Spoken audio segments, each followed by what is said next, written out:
అయింది. నేను మీ స్వప్న. ఈ రోజు ఎంతో టేస్టీగా ఉండే పప్పు చట్నీ ఎలా చేయాలో చూద్దామండి. ముందుగా ఒక మిక్సీ జార్ తీసుకుందామండి. ఒక కప్పు పప్పు పుట్నాల పప్పు అండి, ఒక కప్పు వేయించి పెట్టుకున్న పల్లీలు, ఒక కప్పు కారానికి సరిపడా పచ్చిమిరపకాయలు వేయించి పెట్టుకోవాలండి, కొబ్బరి అండి ఒక కప్పు, మీకు కావాలంటే వేసుకోవచ్చు లేకపోతే లేదు, కొంచెం వెల్లుల్లిపాయ, కొంచెం చింతపండు. మా పిల్లలు కరివేపాకు ఎక్కువ ఇష్టపడరండి, అందుకని ఇలా చట్నీలలో వేయించి మీకు పొడి చేసి వేసేస్తానండి. ఇలా అయితే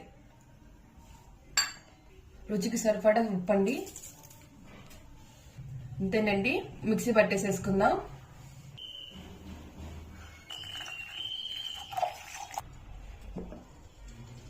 ఇవ్వండి మిక్సీ పట్టేసాను.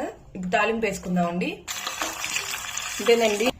ఇంతేనండి ఎంత టేస్టీగా ఉండే పప్పు చట్నీ రెడీ. నచ్చితే ఒక లైక్